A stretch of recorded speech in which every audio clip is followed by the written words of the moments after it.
Hello दोस्तों, तो आज हम लोग सॉल्व करना सीखेंगे कक्षा 10 एनसीईआरटी गणित प्रश्नावली 3.3। प्रश्नावली 3.3 का पहला क्वेश्चन है, निम्न रैखिक समीकरण युग्म को प्रतिस्थापन विधि से हल कीजिए। देखो, जो रैखिक समीकरण होते हैं हम उसको तीन विधि द्वारा सॉल्व कर सकते हैं, प्रतिस्थापन विधि, विलोपन विधि और ब्रज गुणनखंड विधि। ठीक है, तो यहाँ पे हम प्रतिस्थापन विधि द्वारा हमें सॉल्व करना है, तो हम इसका पहला क्वेश्चन सॉल्व करते हैं। तो पहला क्वेश्चन है इसका, x प्लस वाई बराबर 14, ये हमारी पहली समीकरण हो गई, और x माइनस वाई बराबर 4, ये हमारी दूसरी समीकरण हो गई। ठीक है, अब देखो प्रतिस्थापन विधि में हमें करना क्या है। प्रतिस्थापन विधि में आपको ये याद रखना है, किसी भी एक समीकरण, यहाँ पे दो समीकरण दे रखी है ना, किसी भी एक समीकरण जिसका संख्यात्मक मान कम हो उससे हम x या y के मान को बराबर कर दूसरे समीकरण में मान रख देते हैं, और वहाँ से हम x या y के मान को निकाल लेते हैं। फिर वो x या y का मान निकालने के बाद हम उसी x या y के मान किसी भी समीकरण में रख देते हैं, तो हमारे x और y के मान निकल आते हैं। ठीक है, तो यहाँ पे हम आपको सॉल्व करके दिखाएंगे तो आपको और अच्छे से समझ में आएगा। तो चलिए इसको हम सॉल्व करते हैं। देखो, संख्यात्मक मान की बात करें, जिसका संख्यात्मक मान कम दिखे, तो मतलब यहाँ पे x प्लस वाई बराबर 14 दिख रहा है, यहाँ पे x माइनस वाई बराबर 4 दिख रहा है, तो यहाँ पे हमारा दूसरा समीकरण कुछ कम दिख रहा है ना, तो हम इसको लिख लेंगे यहाँ पे प्रतिस्थापन विधि से। ठीक है, अब यहाँ पे लिख लेंगे समीकरण 2 से। ठीक है, क्योंकि हम 2 को प्रतिस्थापित कर रहे हैं। ठीक है, नाम से ही हमें समझ में आ रहा है हम उसको प्रतिस्थापित कर रहे हैं। ठीक है, यहाँ पे समीकरण 2 से x माइनस वाई बराबर 4, ये हमने दूसरी समीकरण लिख ली। अब देखो, x को हम इस पार रोक लेंगे, y को उस पार भेज देंगे, तो 4 प्लस वाई हो जाएगा। इसको हम समीकरण 3 कर लेते हैं। ठीक है, कोई दिक्कत नहीं, इसको हम समीकरण 3 कर लिए। अब देखो, ये x बराबर हमने मान व्यक्त किया है। अब इस x का मान हम पहली समीकरण में रखेंगे, क्योंकि दूसरी समीकरण को हमने प्रतिस्थापित किया है, x बराबर उस पार किया है ना, तो हम इस जो x यहाँ पे ज़रूरी नहीं है कि हम x बराबर ही लाएं। ठीक है, यहाँ पे अगर y बराबर हमें सरल दिखता तो हम y बराबर x को उस पार कर देते, y को इस पार रोक लेते, y बराबर मान निकालते। ठीक है, यहाँ पे हमारा अगर y इस पार रोकते तो हमारा माइनस का हो जाता। यहाँ पे बेटर यही था कि हमने इस x को इस पार रोक लिया और y को उस पार भेज दिया, तो y हमारा प्लस में हो गया। ठीक है, तो देखो, हम इस x बराबर जो निकाले 4 प्लस वाई, अब इसको हम समीकरण 1 में रखेंगे, क्योंकि हमने y को प्रतिस्थापित किया था ना, तो यहाँ पे लिख लेंगे समीकरण 1 में x बराबर 4 प्लस वाई मान रखने पर। ठीक है, अब यहाँ पे समीकरण 1 लिख लेते हैं, x प्लस वाई बराबर 14, यही है ना पहली समीकरण। अब यहाँ पे हम x बराबर 4 प्लस वाई रख देंगे, x की जगह रख देंगे 4 प्लस वाई, और ये y है बराबर 14। ठीक है, अब यहाँ पे हमारा एक y जुड़कर क्या हो जाएगा, 2y हो जाएगा ना, और हम इस 4 को उस पार भेज दिए कि बराबर के उस पार जाएगा, हमारा क्या हो जाएगा, इधर प्लस में उस पार जाएगा माइनस में हो जाएगा, तो 14 माइनस 4 हो जाएगा। अब यहाँ पे लिख लेते हैं 2y, 14 से 4 घटाएंगे, हमारा क्या आ जाएगा, 10 आ जाएगा। y बराबर 10/2, तो y बराबर हमारा क्या निकला, 2 पंचे 10 भाग के, तो क्या आ जाएगा, y बराबर 5। अब देखो, इस y बराबर 5 में हम किसी भी समीकरण में रख देंगे, 3 में रख दें, 2 में रख दें, 1 में रख देंगे, किसी में भी रख देंगे, हमारा जो x का मान निकलेगा वो बराबर निकलेगा। ठीक है, किसी भी समीकरण में हम रख सकते हैं। यहाँ पे हम लिख सकते हैं समीकरण 1 में ही रख देते हैं। ठीक, समीकरण 1 में y का मान रखने पर। ठीक है, यहाँ पे रख देते हैं समीकरण 1 में x प्लस वाई बराबर 14, तो यहाँ पे 1 में रख देंगे, तो x प्लस 5 बराबर 14, x बराबर 14, ये 5 उधर जाएगा, क्या हो जाएगा, माइनस का हो जाएगा, x बराबर क्या निकला हमारा 9। ठीक है, ये हमने समीकरण 1 में रखा, तब आप किसी भी रख देंगे बराबर ही आएगा। अब देखो, हम समीकरण 3 में भी रख के आपको चेक करा दें। यहाँ पर मैं लिख देता हूँ समीकरण 3 में y का मान रखने पर। ठीक है, सब में बराबर ही आता है। यहाँ पे रख देते हैं x बराबर 4 प्लस y का मान कितना निकाले हैं, 5 निकाले हैं, यहाँ पर 5 रख देंगे, x बराबर कितना निकला 9, किसी भी में भी, यहाँ पे 9 निकला, यहाँ पे भी, किसी में भी रखेंगे आपका बराबर ही मान आएगा। ठीक है, अब यहाँ पे हमारा ये क्वेश्चन हो गया। अब यहाँ पे हम लिख लेंगे, अतः दिए गए रैखिक समीकरण युग्म का हल है। ठीक है, अब दूसरा नंबर क्वेश्चन सॉल्व कर लेते हैं। दूसरा नंबर क्वेश्चन है s माइनस टी बराबर 3 और s बटे 3, ये हमारी पहली समीकरण है। ठीक है, s बटे 3 प्लस टी बटे 2 बराबर 6। अब देखो इसको हम सही से, पहले भिन्न को हम सॉल्व कर लेते हैं। यहाँ पे इन दोनों का एलसीएम लेंगे, हमारा कितना आएगा, 6 आ जाएगा। अब इस 3 का इसमें भाग देंगे, 2 आएगा, ऊपर इसमें मल्टीप्लाई कर देंगे 2 का, तो ऐसे ही हो जाएगा। अब 2 का इसमें भाग देंगे, 3 आएगा, 3 का ऊपर गुणा कर देंगे, 3t हो जाएगा, बराबर 6 हो जाएगा। अभी इसको हम और सॉल्व कर लेते हैं। 2s प्लस 3t, इसके नीचे 1 है ना, तो तिर्यक मल्टीप्लाई करेंगे, 1 का ऊपर वाले में करेंगे तो सेम यही आ जाएगा। अब इस 6 का इस 6 में मल्टीप्लाई कर देंगे, 6 छंग 36, ये हमारी दूसरी समीकरण हो गई। ठीक है, अब हमारी पहली समीकरण है s माइनस टी बराबर 3 और दूसरी समीकरण है 2s प्लस 3t बराबर 36। ठीक है, अब देखो यहाँ पे हम किसी एक समीकरण में x या s या t बराबर उसको व्यक्त करेंगे, तो यहाँ पे हमारी पहली समीकरण जिसका संख्यात्मक मान कम है दूसरी समीकरण की अपेक्षा, तो हम पहली समीकरण से लिख लेते हैं। यहाँ पे समीकरण 1 से प्रतिस्थापन विधि द्वारा। ठीक है, यहाँ पे लिख देंगे प्रतिस्थापन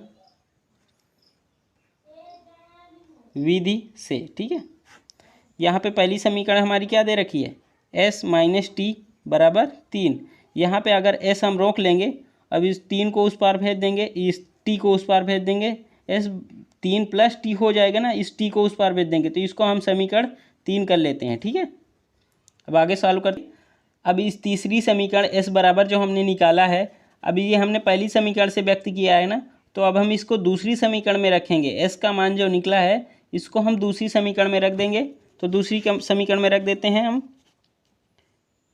2s प्लस 3t बराबर 36, ये हमारी दूसरी समीकरण है ना, तो यहाँ पे हम मान रख देंगे 2s की जगह हम क्या रखेंगे, 3 प्लस टी प्लस 3t बराबर 36। ठीक है, इसका इसके अंदर मल्टीप्लाई कर देंगे, 2 3 6, 2t प्लस 3t, ये t है। ठीक है, बराबर 36।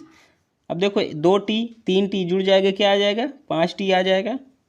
ये 6 को उस पार भेज देंगे, 36 माइनस 6 हो जाएगा, 5t बराबर 30 आ जाएगा घटकर।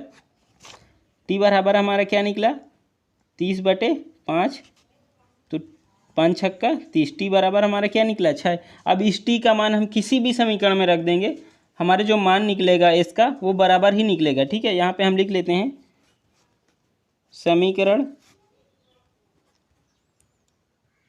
1 में t का मान रखने पर, ठीक है, आप किसी भी समीकरण में रखेंगे बराबर ही आएगा। रख लेते हैं s माइनस टी बराबर 3, s t की जगह क्या रखेंगे, 6 3, s बराबर ये 6 उस पार जाएगा प्लस 6, s बराबर क्या निकला 9। ठीक है, पहली समीकरण में सरल था इसलिए हमने पहली समीकरण में ही रख दिया। अब दूसरी समीकरण में रखते तो थोड़ा बड़ा हो जाता। s बराबर हमारा क्या निकला 9, ये हमारा प्रतिस्थापन विधि द्वारा ये भी क्वेश्चन सॉल्व हो गया। अब हम तीसरा नंबर क्वेश्चन सॉल्व कर लेते हैं। तीसरा क्वेश्चन अब देख लेते हैं। तीसरा नंबर क्वेश्चन है 3x माइनस वाई बराबर 3, पहली समीकरण हो गई हमारी, और दूसरी समीकरण है 9x माइनस 3y बराबर 9, ये हमारी दूसरी समीकरण हो गई। ठीक है, अब देखो दूसरी समीकरण जो हमारी 9x माइनस 3y दे रखी है, यहाँ पे कुछ हमारे पूरे में कुछ कॉमन दिख रहा है ना, 3 कॉमन है ना इधर, यहाँ पे 3 कॉमन ले लेंगे हम। पहले इसको हम पूरा सरल कर लेते हैं। 3x माइनस 1y बराबर ये हमारा 9 हो गया। ठीक है, 3x माइनस y, ये हमारा जो 3 मल्टीप्लाई में है, अगर बराबर के उस पार भेजेंगे किस में जाएगा, गुणा में जाएगा, तो 3x माइनस वाई, इसका भाग दे देंगे 3 3 9, तो क्या बचा हमारा, ये हम समीकरण 2 मानते हैं, यहाँ पे ना मत मानो क्योंकि अभी सरल नहीं है ना। यहाँ पे हमारा सरल होकर के आया 3x माइनस वाई बराबर 3, ये हमारी दूसरी समीकरण है। अब देखो पहली समीकरण भी हमारी सेम मिल रही है ना, पहली समीकरण 3x माइनस वाई बराबर 3 और दूसरी समीकरण भी 3x माइनस वाई बराबर 3। अब जब समीकरण सेम है और चर हमारे दो हैं x और y, समीकरण एक ही बन रही है, तो हमारे x और y के मान नहीं निकलेंगे ना, तो इसलिए यहाँ पे हम लिख लेंगे एक और समीकरण दो सेम होने पर इनको हल नहीं किया जा सकता, क्योंकि इसमें चर दो हैं। ये आपको समझना है, क्योंकि चर दो है ना x और y, और समीकरण हमारी सेम है, तो उसको हम सॉल्व नहीं कर सकते, क्योंकि अगर इसमें x या y का मान फिर 0 आ जाएगा। तो अब अगला क्वेश्चन हम देख लेते हैं, चौथा नंबर क्वेश्चन है 0.2x प्लस 0.3y बराबर 1.3। समीकरण नंबर 1 0.4x प्लस 0.5y बराबर 2.3। समीकरण नंबर 2। ठीक है, अब हम इसको आगे चालू करते हैं। देखो ये हमारे जो मान दे रखे हैं ये दशमलव में दे रखे हैं। अब हमारे एक अंक बाद दशमलव दे रखा है ना, इसमें भी एक अंक बाद दशमलव इसमें भी है, तो हम यहाँ पे अगर 10 का पूरे में मल्टीप्लाई कर देंगे इस पार भी उस पार भी, तो हमारा जो मान आएगा वो दशमलव से हट जाएगा ना। तो यहाँ पे हम लिख लेंगे समीकरण 1 और 2 में 10 का गुणा करने पर। अब देखो आप इसको कैसे भी कर सकते हैं, यहाँ पे अगर दशमलव हटाएंगे तो 10 को ऊपर नीचे मल्टीप्लाई करेंगे, हम यहाँ पे दोनों में भी मल्टीप्लाई कर देना है सीधा 10 का। ठीक है, तो यहाँ पे हम लिख लेंगे 2x प्लस 3y बराबर 13। ये हमें समीकरण हमारी 3 हो गई। ठीक है, और चौथी समीकरण क्या हो जाएगी 4x प्लस 5y बराबर 23। ये हमारी चौथी समीकरण हो गई। देखो अगर हम इस बार मल्टीप्लाई किए हैं इधर, तो हमने इस बार भी तो मल्टीप्लाई किया है। ठीक है, अब यहाँ पे आप अंश और हर में आपको मल्टीप्लाई करने की ज़रूरत ही नहीं, क्योंकि हम एक पार कर रहे हैं, हम दूसरी पार भी कर रहे हैं, दोनों पार बराबर 10 का मल्टीप्लाई कर रहे हैं ना। हमने इस पार भी किया है मल्टीप्लाई और इस पार भी किया है, दोनों तरफ मल्टीप्लाई किया है। अब हम इन समीकरण को सॉल्व कर लेते हैं प्रतिस्थापन विधि से। अब यहाँ पे हम पहली समीकरण को प्रतिस्थापित करते हैं। समीकरण 1 से 2x प्लस 3y बराबर 13 दे रखा है हमारा। अगर हम 2x को इस पार रोक लेंगे तो हमारा 13 माइनस 3y हो जाएगा ना, इस 3y को हम इस पार भेज दिए हैं। ठीक है, अब यहाँ पे x में हमारे 2 मल्टीप्लाई में है ना, तो अगर ये गुणा में है तो उस पार भेज देंगे तो हमारा भाग में चला जाएगा, तो 13 माइनस 3y बटे 2 हो जाएगा।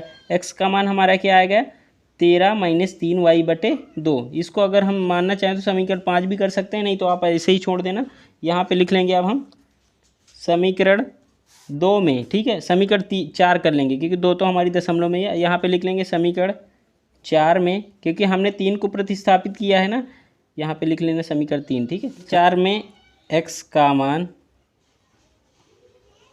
रखने पर, ये हमने जो मान निकाला है अब इस समीकरण 4 में रख दे रहे हैं। ठीक है, यहाँ पे रख देंगे 4, x की जगह हम क्या रखेंगे 13 माइनस 3y बटे 2 प्लस 5y बराबर 23। ये हमारा समीकरण है चौथा। ठीक है, यहाँ पे अब हम इसको देखो, ये हमारा पूरा मल्टीप्लाई में ना, तो इसको हम काट सकते हैं। यहाँ पे क्या आ जाएगा 2 आ जाएगा, इसका 2 का अंदर मल्टीप्लाई करते हैं, 13 दूनी 26, 2 3 6y प्लस 5y बराबर 23।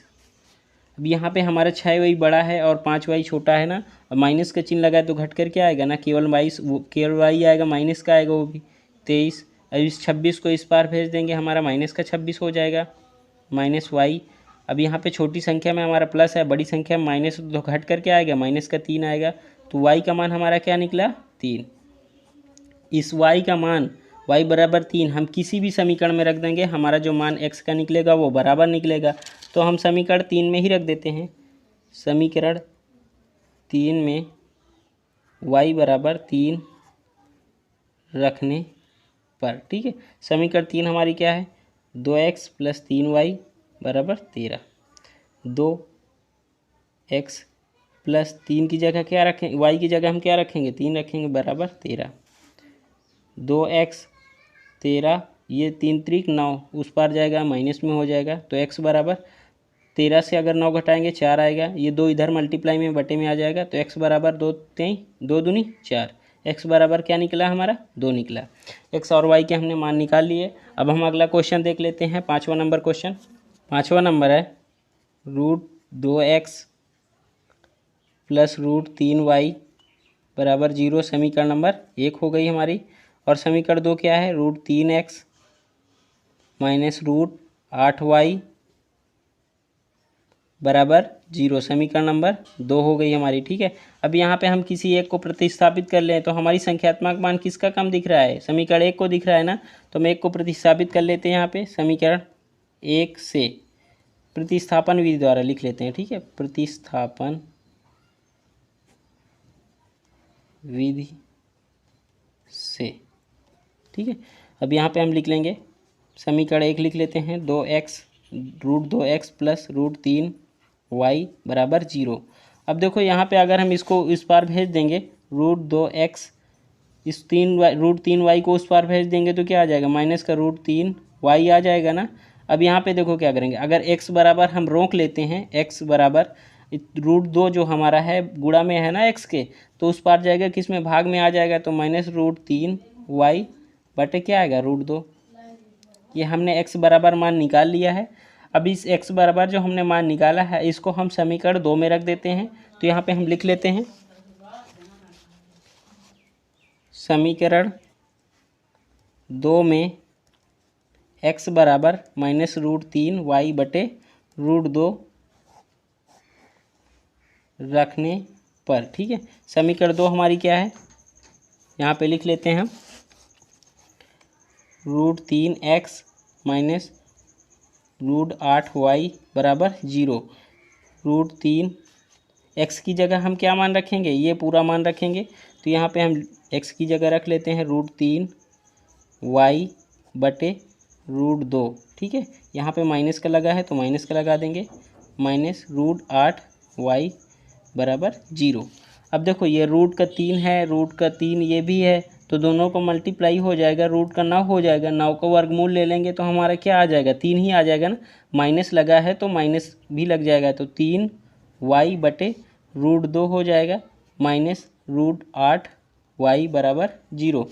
इस √2 को हटाने के लिए हम क्या कर सकते हैं, या तो √2 को ऊपर नीचे इसमें मल्टीप्लाई कर सकते हैं, या तो यहाँ पे हम भिन्न लेकर चालू कर सकते हैं। तो यहाँ पे आपको हम भिन्न लेकर भी चालू करके बता दे रहे हैं। यहाँ पे माइनस 3y बटे √2 माइनस, अब यहाँ पे देखो पूरा एलसीएम हम ले लेते हैं, यहाँ पे √2 पूरा एलसीएम आएगा, क्योंकि √2 और 1 का एलसीएम क्या आएगा, √2 ही आएगा ना। अब यहाँ पे √2 एलसीएम इसके नीचे, अब हर ये हमारा क्या है, √2 इसमें भाग देंगे क्या आएगा, 1 आएगा, 1 का इसमें पूरे मल्टीप्लाई करेंगे तो यही पूरा आ जाएगा, माइनस। अब 1 का √2 में भाग देंगे तो √2 हो जाएगा, फिर उसमें √8 में मल्टीप्लाई कर देंगे तो √16 हो जाएगा ना। तो यहाँ पे हम लिख लेते हैं √16y बराबर 0। अब देखो इसके नीचे 1 है ना, इसका इस पूरे में 1 का मल्टीप्लाई होगा, तिर्यक मल्टीप्लाई करेंगे तो इसका पूरे में इसमें पूरे मल्टीप्लाई होगा, इस √2 का 0 में मल्टीप्लाई होगा, तो 1 का हम इस पूरे में मल्टीप्लाई कर लेंगे तो क्या आएगा, माइनस का 3y माइनस। अब देखो रूट का अगर 16 है तो उसका वर्गमूल ले लेंगे, क्या आएगा, 4 आ जाएगा ना, 4y आ जाएगा। अब इस √2 का 0 में मल्टीप्लाई कर देंगे तो पूरा 0 आ जाएगा। यहाँ पे हमारा माइनस का 3y माइनस का 4y, तो क्या हो जाएगा जुड़कर, माइनस का 7y बराबर y बराबर क्या आया हमारा, 0 ही तो आया, y बराबर 0 आ गया। अब इस y बराबर 0 के मान को हम किसी भी समीकरण में रख देते हैं। तो यहाँ पे हम लिख लेते हैं, अब y बराबर 0 समीकरण 1 में रखने पर, ठीक है, समीकरण 1 में रख लेते हैं। तो समीकरण 1 क्या है हमारी, जो हमने बनाया था समीकरण 1, अभी बताया ना मैंने, माइनस √3y बटे 2, ये हमने x बराबर निकाला था ना। तो यहाँ पे x हम y की जगह क्या रखेंगे, 0 रख देंगे, तो यहाँ पे रख देते हैं x माइनस √3y की जगह क्या रखेंगे, 0 रखेंगे। तो देखो ये हमारा पूरा जीरो हो जाएगा। ठीक है, एक्स बराबर भी हमारा, क्योंकि जीरो में किसी चीज़ का मल्टीप्लाई करते हैं तो जीरो हो जाता है, या जीरो में किसी चीज़ का भाग देते हैं तो जीरो हो जाता है। तो यहाँ पे हमारा जीरो ही आ जाएगा। एक्स का मान भी हमारा क्या निकला, जीरो निकला। अब यहाँ पे आप लिखना चाहें तो लिख सकते हैं, अतः दिए गए रैखिक समीकरण युग्म का हल एक्स बराबर जीरो और वाई बराबर जीरो है। ठीक है, यही माने। अब अगला क्वेश्चन देख लेते हैं। छठा नंबर क्वेश्चन है, 3x/2 माइनस 5y/3 बराबर -2। देखो इसको हम पहले भिन्न से हटा लेते हैं। भिन्न से हटाने के लिए नीचे नीचे का एलसीएम लेंगे, हमारा क्या आ जाएगा, 6 आ जाएगा। अब इस 2 का इसमें भाग देंगे, मतलब पहली भिन्न का हर क्या है, 2, 2 का इसमें भाग देंगे, 2 3 6, 3 का ऊपर मल्टीप्लाई कर देंगे, 9x आ जाएगा। 3 का इसमें भाग देंगे, 2 आएगा, ऊपर मल्टीप्लाई करेंगे, 10y हो जाएगा बराबर -2। इसके नीचे 1 होता है। ठीक है, अब यहाँ पे हम तिर्यक मल्टीप्लाई कर देंगे, तो ये हम 1 का पूरे इसमें मल्टीप्लाई करेंगे तो यही सेम आ जाएगा, 9x - 10y। अब इस 6 का इसमें मल्टीप्लाई करेंगे, 6 दूनी 12 हो जाएगा। तो ये समीकरण 1 हो गई हमारी। देखो समीकरण भिन्न से हट गई ना, अब इसको हमने समीकरण 1 मान लिया। अब इसी तरह हमारी जो दूसरी समीकरण उसको रख लेते हैं, y/3 प्लस x/3। ठीक है, x/3 प्लस y/2 बराबर 13/6। अब इसको भी हम ऐसे सॉल्व कर लेते हैं। इन दोनों का एलसीएम लेंगे, हमारा क्या आ जाएगा, 6 आ जाएगा। 3 का इसमें भाग देंगे, 6 में 2 आएगा, ऊपर x में मल्टीप्लाई कर देंगे, 2x हो जाएगा प्लस। अब इस 2 का इसमें भाग देंगे, 6 आएगा, 6 का ऊपर इस 2 का इसमें भाग देंगे, 3 आएगा, 3 का ऊपर मल्टीप्लाई कर देंगे, 3 हो जाएगा, 3y 13/6। अब तिर्यक मल्टीप्लाई कर देते हैं, तो 6 का इस पूरे में मल्टीप्लाई होगा तो 6 दूनी 12x आ जाएगा, 6 छत्रिक 18y आ जाएगा। अब इस 13 का इसमें पूरे में 78 आ जाएगा। देखो हमारी समीकरण बन गई। इसको हम समीकरण 2 कर लेते हैं। अब हम पुराने वो इसी नियम से करते हैं, किसी एक समीकरण को x या y के मान बराबर कर लेते हैं। तो यहाँ पे हमारी जो पहली समीकरण है इसको हम बराबर कर लेते हैं। तो यहाँ पे लिख लेंगे प्रतिस्थापन विधि से। ठीक है, समीकरण 1 हमारी क्या है, 9x - 10y बराबर -12। अब यहाँ पे हम 9x को रोक लेंगे, -12। अब ये हमारा जो 10y है उस पार जाएगा तो क्या हो जाएगा हमारा, ये हमारा हो जाएगा प्लस का 10y हो जाएगा ना। अब यहाँ हमारा x के मल्टीप्लाई में क्या है, 9 है ना, तो x बराबर ये 9 को उस पार भेज देंगे तो हमारा क्या आएगा, भाग में आ जाएगा ना, 10y/9। x बराबर हमारा पूरा क्या निकला, -12 प्लस 10y/9। इसका मान हम किसी समीकरण 2 में रख देंगे ना। समीकरण 2 हमारी क्या है, यहाँ पे देखो 12x प्लस 18y बराबर 78। अगर इसको हम सरल करेंगे तो हमारा क्या आ जाए, इसको हम सरल कर लेंगे क्योंकि ये हमारे पूरा 6 से भाग जा रहा है, पूरी इधर भी जा रहा है इधर भी जा रहा है, तो इसको हम सरल कर लेते हैं। अब देखो यहाँ पे हम 6 का इसमें पूरे में भाग देंगे तो ये हमारा 2x प्लस 3y, ये हमारा बनेगा 6×6 = 18। तो ये हमारी समीकरण 2 बन गई, क्योंकि हमें सरल करना है, बिल्कुल सरल करके हम समीकरण लाए हैं। तो क्या आया, 2x प्लस 3y बराबर 13। ये हमारी समीकरण 2 है। इसको अभी सरल नहीं था इसलिए हमने इसको सरल कर लिया है। अब यहाँ पे हम पूरे इस x का मान रख देंगे। यहाँ पे हम रख लेते हैं 2x की जगह, यहाँ पे 2x है ना, तो x की जगह ये पूरा मान रखेंगे, -12 प्लस 10y/9 प्लस 3y बराबर 13। अब इस 2 का इसमें पूरे में मल्टीप्लाई कर देंगे तो क्या आ जाएगा, 12 दूनी 24 आ जाएगा। अब इस 2 का इसमें कर देते हैं तो 10 दूनी 20y/9 हमारा दे रखा है ना, तो इसको 9 को भी हम लिख लेते हैं प्लस 3y बराबर 13। अब देखो इसमें हम भिन्न जैसे सॉल्व कर लेते हैं, इसके नीचे 1 है ना, तो यहाँ पे हम भिन्न सॉल्व कर लेंगे। तो ये हमारा क्या आ जाएगा, -24 प्लस 20y। इसके नीचे एलसीएम 9 लेंगे तो एलसीएम 9 ही तो आएगा। ये इस पूरा 9 में 1 का भाग देंगे, ये पूरा सेम आ गया, प्लस अभी से 1 का इसमें भाग देंगे, क्या आएगा, 9 आएगा। 9 को ऊपर मल्टीप्लाई कर देंगे, 9 त्रिक 27। भिन्न जैसे सेम सॉल्व करना है। ठीक है, यहाँ पे 27y आ गया बराबर 13/1। इसके नीचे 1 होता है, अब तिर्यक मल्टीप्लाई कर देंगे तो ये हमारा क्या हो जाएगा, ये -24 है, -24 लिख लेंगे। ये हमारा 20y है, ये हमारा 27y है, दोनों प्लस में है तो जुड़ जाएंगे ना, तो दोनों प्लस में जुड़कर हमारे क्या आ जाएंगे, 47y आ जाएगा। अब इस तिर्यक का मतलब इसमें 13 और 6 का मल्टीप्लाई करेंगे तो 3 9 117 आ जाएगा। अब 47y हमें रोक लेंगे इस पर, और इस 24 को उस पार भेज देंगे तो 117 प्लस 24 आ जाएगा हमारा। वाई बराबर हमारा क्या है 47 मल्टीप्लाई में है, ठीक है। इन दोनों को जोड़ देंगे, 7 4 11 आ जाएगा हमारा, 1 और 2 3 हो जाएगा, 3 1 4 हो जाएगा। यहाँ पे 141 बटे हमारा क्या आ गया 47 आ गया। अब इसको हम भाग देते हैं इसमें, 47 3 को क्या होता है 141 होता है, तो y बराबर हमारा क्या निकला 3। और x की अब देखो इस y बराबर जो 3 हमारा निकला है हम किसी भी समीकरण में रख देंगे। यहाँ पे हम x का y बराबर 3 इस x की मान की जगह रख देते हैं, तो यहाँ पे x बराबर क्या हो जाएगा हमारा, यहाँ पे लिख लेते हैं, ठीक है। x बराबर यहाँ पे रख देंगे -12 + 10, y की जगह क्या रखेंगे, y की जगह 3 निकाला है ना हमने मान, बटे 9, -12 10 तियाँ 30 हो जाएगा, बटे 9 हो जाएगा। अब देखो यहाँ पे अगर हम 30 से 12 घटाएंगे तो हमारा क्या आएगा 18 आएगा। 18 में फिर हम 9 का भाग दे देंगे, क्या आएगा x बराबर हमारा 2, 9 दूनी 18, x बराबर हमारा क्या निकला 2 निकला।